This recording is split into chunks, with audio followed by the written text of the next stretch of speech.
please help me welcome to the stage with a big round of applause, Kareem Yusuf. Thank you. Thank you. Thank you. Good morning, everyone, and indeed, thanks for having me. You know, when you think about IoT, we all instinctively begin to think about the connectedness of things. And when we talk about connectedness, what are we really talking about? We're talking about the fact that we're able to basically learn more about this physical artifact. In my context, I would think of industrial equipment, I'd think of a vehicle, I'd think of a building and facility. We're able to learn more about it by essentially collecting data from it. This data is becoming the fuel for driving new advances with artificial intelligence. Indeed, it is this marriage of data from IoT and understanding from AI that allows us to fundamentally begin to deliver new value. And what I want to do with you this morning, as it were, is explore that a bit by looking at a couple of examples and use cases of how I see these worlds marrying and advancing. But before we start, let's always ground ourselves in some business context. Why are we even having this conversation? Why is IoT so relevant in today's discussions, particularly industrial IoT? And I think it really starts with thinking about the business transformation that IoT is enabling. When you step back and think about the world before connectedness, we were able to basically manage these assets as we normally would. You think about a shop floor with manufacturing equipment. We know what equipment we have a catalog of it, and if the equipment spoils, we send somebody over to go fix it. Now we're able to actually instrument this piece of equipment. We're able to understand how it's performing in real time. We're able to better instrument our production processes and think about how we improve yield. These things have fundamental impacts on our overall operational cost. In other words, changing the bottom line. With IoT and with this connectedness of things, we begin to think about different ways of working. We are fundamentally transforming how people engineer products. Now you're not only able to think about your requirements, but link those requirements with real life data in real time and bring these two worlds together. This is why we all like to talk about digital twins.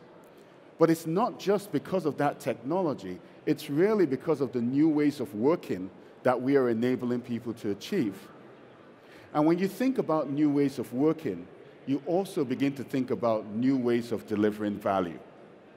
When you understand what something is doing, when you understand where people are occupying in a building, you can begin to think about how you deliver different experiences in context. We'll talk a lot about that when we talk about concierge, digital concierges or digital assistants. But you're able to now begin to think about new qualities of service, indeed open up new revenue streams. And it is this transformational power of the IoT conversation that is actually why it's becoming increasingly relevant. Because we're beginning to be able to connect this notion of connectedness of things and understanding of that data to true business value. Now, regardless of the business context in its own right, further advancing this conversation and allowing us to bridge really into this marriage of AI with IoT are a couple of technology drivers. When you think about it, oh, I think that went the wrong way, sorry. Let's go forward one more. There we go. When you think about it, in terms of technology drivers, data is obvious, and that's pretty easy to understand. We know we're collecting tons and tons of data, but actually, it's driving new conversations. How do you begin to think about data filtration? What data is critical to understanding? What data retention strategy should we be adopting as we collect petabytes of data from connected devices? How do we advance the processing of that data such that we can drive more improved analytics? We all are familiar with machine learning, and the fact that we're seeing great advances in machine learning as we begin to distill more and more understanding from data, particularly unstructured data. By this, I mean things like visual, acoustics, like vibrational data, and indeed all manner of sensor-type data that you could be pulling through. And then last but not the least, a growing conversation is the one about edge. How do we leverage edge computing to actually deal with both of these challenges and advances with data handling and with machine learning? What do we deploy to the edge to be processed? How do we manage knowledge such that we can leverage it in local context while leveraging it more globally across maybe multiple plants?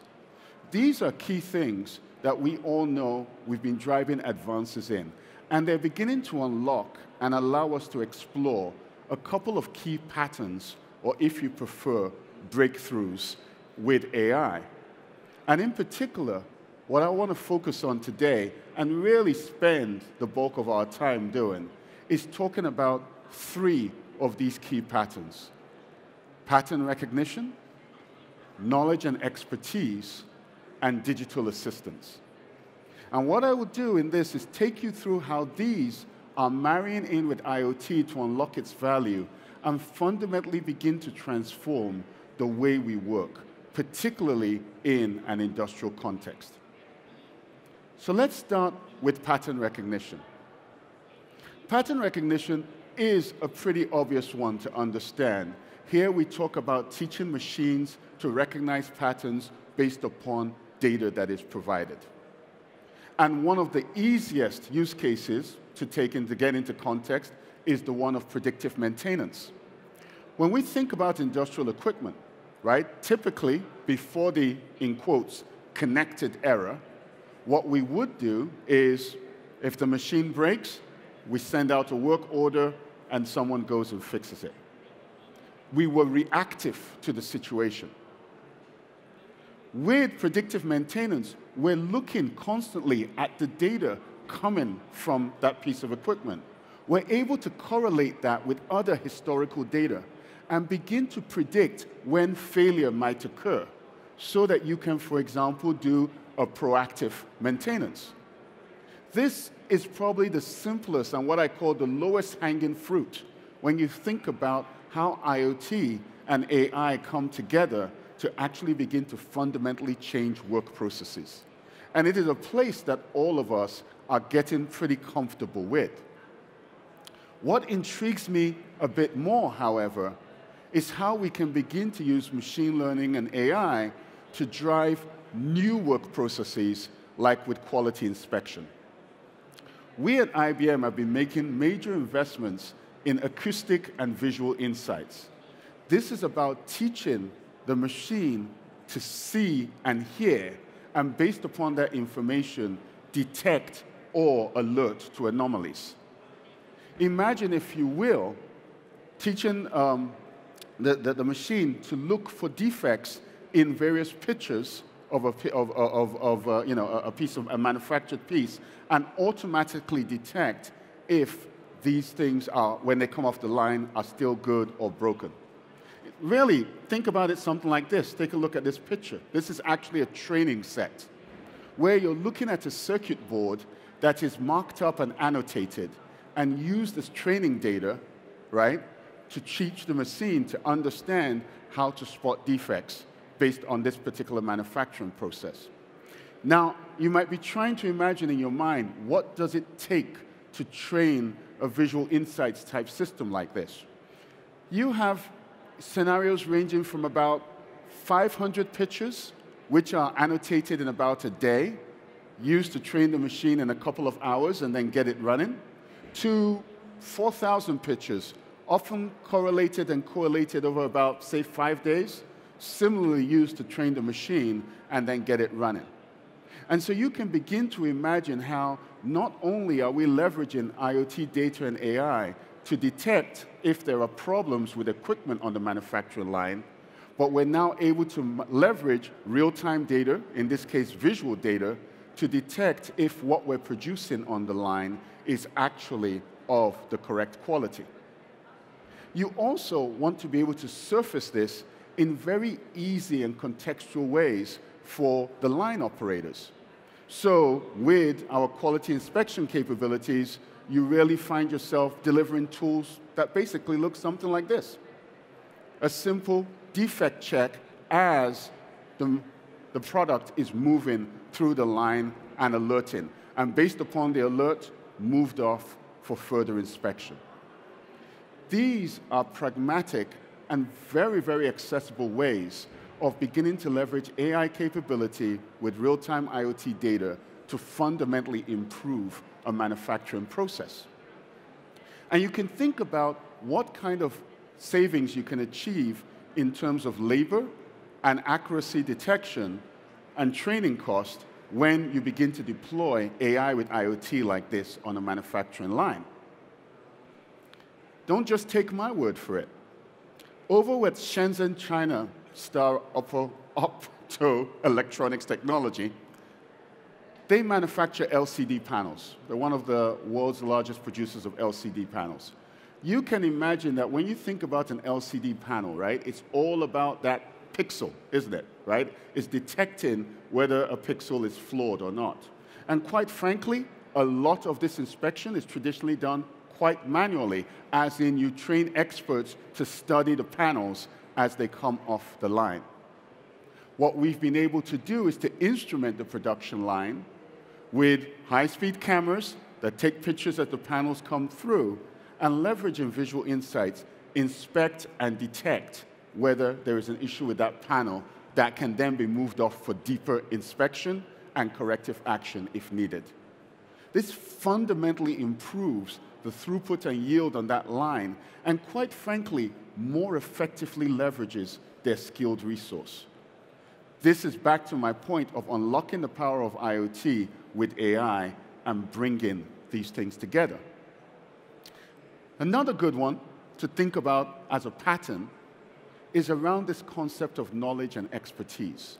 And here I'm talking about how do you amplify the expertise of a workforce so that the workforce is actually as strong as your strongest performer.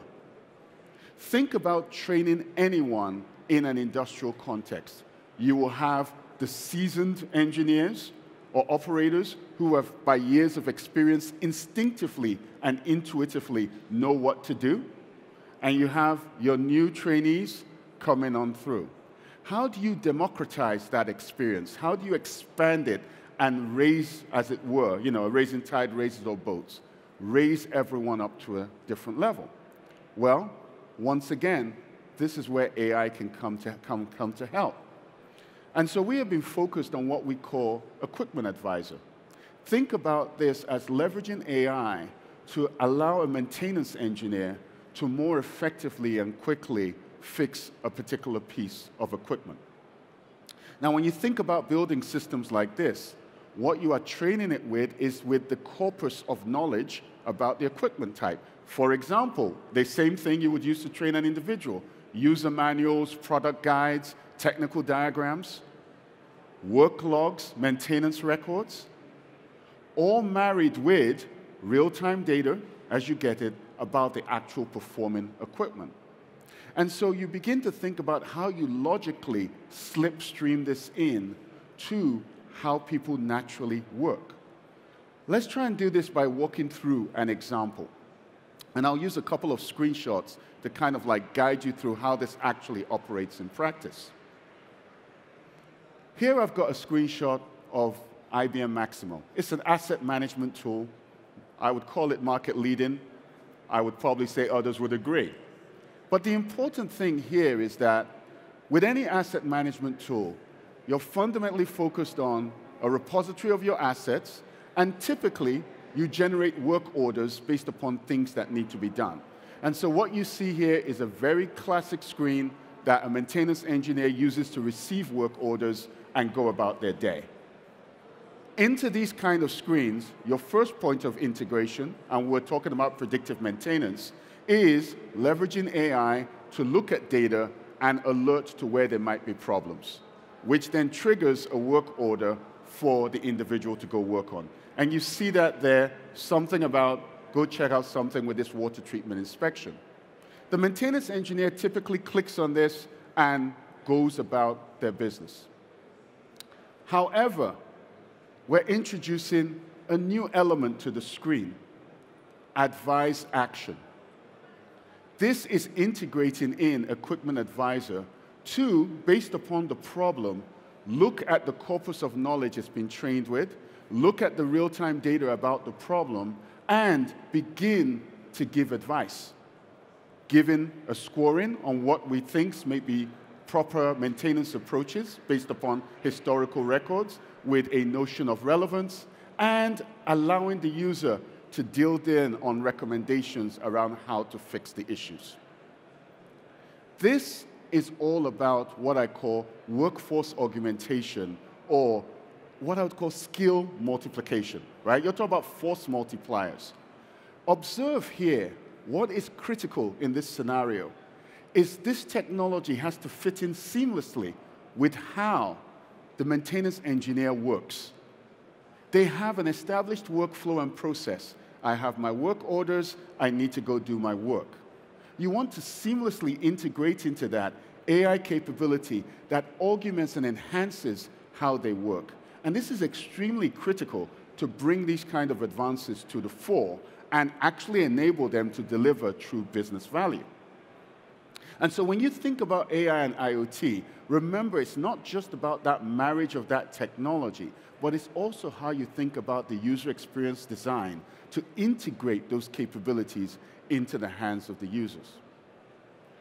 With one of our key clients, Kone, this is front and center of the work we've been doing with them, starting with the instrumentation of the elevators and the escalators that they build and provide so that they could begin to derive that data to drive predictive maintenance scenarios and link in those maintenance scenarios into work tools that support their maintenance engineers in getting the job done. Sometimes actually going out proactively to do work, right, based upon alerts. This is how this stuff comes to life, impacting, as I said, the work people do every single day. One more example. Let's think about digital assistants. Now, we all are familiar with digital assistants, or some people prefer the phrase virtual assistants, in our everyday lives, right? We have them on our phones, we click to talk to our phones, if you're into that kind of thing, and generally speaking, people talk once looking for their computers to assist them in getting work done. But there's some key aspects when you think about IoT and digital assistants and the notion of embedding them in physical devices. One could be very much in the notion of enabling the piece of equipment to be easily used by the consumer or the operator. The other is how does the digital assistant become a proactive member of actually supporting the workflow or engagement with that device. So when I think about digital assistants here, I am not talking about, natural language understanding only. This is not about, I can talk and it understood me. That is but the tip of the iceberg. I am talking here about how do you build a proactive agent that is able to understand context and historical knowledge.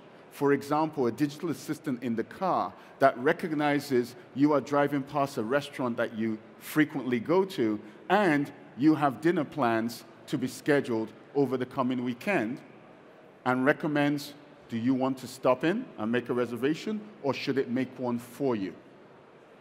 I'm talking about having context in understanding that there are a couple of linked events that create the scenario for the interaction we're about to have, which means we need to know, for example, that we have discussed restaurants before, or we have stopped there before. Stuff like that becomes really important. It is critical in these kind of scenarios that when you're embedding a digital assistant, it reflects and expands the brand of the entity actually embedding the digital assistant, right? So the car manufacturer, the equipment manufacturer, and that the data being collected is being managed and handled in the most effective way appropriate to privacy right, and governance laws. So when I talk about building digital assistants, I am talking about addressing all those key concepts and not just answering questions. And this has been a focus, a key focus of ours in building out the Watson Assistant platform, both for automotive and for hospitality use cases. As a working example, Chameleon is a partner of ours who has delivered a branded digital assistant called Ivy in their home smart energy devices. These devices are all about leveraging IoT data to understand your energy usage and begin to correlate activity and consumption together, providing advice, proactive advice, and interaction around how you connect your devices in the house. For example, recommending, in a case where you have solar panels and an electric car, optimal times to actually charge your car based upon known work driving patterns, right? Or upcoming trips and events, and linking that with also how to think about optimal ways to contribute your energy back into the grid if it's not going to be consumed. So you're leveraging IoT data to understand all that's going on in the house. You're leveraging AI to begin to put that together in key context. And you're leveraging the concept of a digital assistant to provide an engagement, a way for the user, the consumer in this case, to engage and interact in meaningful and differentiated ways. The digital assistant is probably, of all the things I've talked about, most liable to open up new streams of revenue and new modes of interaction, right? As I look at how our clients are using this to now begin to deliver completely new immersive experiences to their consumers and offer new value propositions to their buyers, it really is dynamically changing the world in which we live. The key, once again, is we're talking about linking the data and AI across the spectrum. So when you think about these patterns, so I kind of connect these dots back together for you again, and IoT. IoT is all about connectedness. It's about the data that we can bring in. The real question is, what do we do with it? What do we do with all that sensor data? And how do we not only understand it, but leverage it to unlock true business value? What I've taken you through are 3 key patterns that we have been focused on to actually do that in the context of pattern recognition, whether you think about it in terms of anomaly detection for predictive maintenance, or quality and inspection on a manufacturing line, leveraging unstructured data like visual and acoustic cues. We've talked about how do you expand the knowledge base of your workforce, raising the skill level of everyone to be closer to your best performing person by leveraging AI and real-world data to drive improved knowledge and expertise. And I use the example of an equipment advisor guiding a maintenance engineer as they do work to kind of illustrate that for you. And last but not the least, we've talked about digital assistance, embedding a concierge service in a physical device, whether you think of it as an assistant in a car, an assistant in a smart energy device, an assistant in a hotel room that you walk into that can personalize your experience of that room while connecting in with all the necessary room automation systems. Again and again, we are finding this last pattern being key to enabling very new ways of allowing people to work. And in case you think it's just only consumer-oriented, no, we're seeing digital assistants in the workplace. We're seeing how they can be used to actually improve employee experience as they work through an office, find conference rooms, know where spaces are occupied, and really optimize their leverage of that environment. Now, you need not only take my word for it. We have over at the IBM Pavilion a lot of these things out there available for you to go and experience. And so I want to thank you, obviously, for your attention. You've all been staring quite directly at me, so I know you've been listening. But I also want to encourage you, as I end here, that, and this is a personal passion of mine, technology is only as good as we apply it. And in everything that we do, be it IoT or be it AI, always come at it from that a perspective of how we unlock value and drive true business outcomes. Because that's how we transform business, that's how we transform the world in which we live in, that's how we transform our day-to-day lives. Thank you. Kareem, thank you so much. Thank you. I want to take the opportunity here at this point to announce that we have a little bit of a change in the structure of what's going to happen in the next half hour. I think you are ready, because you signaled before that you are ready to actually sit down with me and have a bit of a chat to dive deep. The reason behind this is we had a bit of a change in schedule, and the next speaker, Joachim Klink, is actually going to come 2 hours from now. Okay, so I apologize for that. There's always little things that go wrong, you know, but we're ready to accommodate. And thank you so much for your readiness to, you know, let us dive deeper into this topic. And that gives us two opportunities. First, you can ask questions. And second, I'll do my best to actually ask questions as well, so we can dive deeper. So please take a seat. Let's do this. Thank you. So in the last couple of minutes, I tried my best to come up with a few questions that you know, help me understand this topic better. Hopefully will help all of you to understand this topic better. And then finding your background quite interesting, I also had a few, you know, kind of off-topic questions that I might ask if we have time. All right. And then obviously, if you have questions at any point in time, just please raise your hands right over here. We can just start off with this gentleman. Thank you. As I always like to say, the customer comes first here. Thank you. A general question, basically. So, you've mentioned the key 3 trends that you see currently that are like not only trends but are quite well already used in practice. So, what would you say? How long will this be relevant in comparison to approaching technologies which would enable some kind of robots or self-repairing machinery to, let's say, not replace, but enhance or maybe even replace repairmen? So you won't need, you know, knowledge and expertise to be provided to the repairman at all. You know, how far are we from that future? So I actually think that we're on a continuum. And the interesting thing is that where we are foundational technologies to even enable that kind of self-repairing future you described. Now, if I step back for a minute and think about what I think is the state of the industry, by the way, I think we're really at the beginning. By that I mean we're gaining better understanding of technologies, we're getting better practical examples, but we are not yet deployed at scale, right? And deploying at scale opens up a whole new set of challenges, right? I think one of the biggest ones and one of the most immediate things we're all going to deal with is the data explosion and what do we process at the edge, right? Coupled with connectivity infrastructure to even allow these things to come together. So these are problems right in front of us. The good news is that even if you think about self-healing and self-repairing robotic arms, right?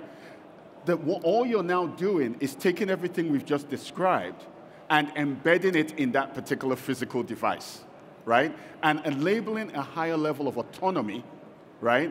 And minimizing the need for human interaction. But you still need to collect the data. You still need the AI to understand it. You're still predicting, does it think it's going to have a problem? It still needs to understand kind of its user documentation so that it can initiate repairs. So these are all building blocks to the future. So the good news is I don't think of it as a we're here and then we're suddenly here.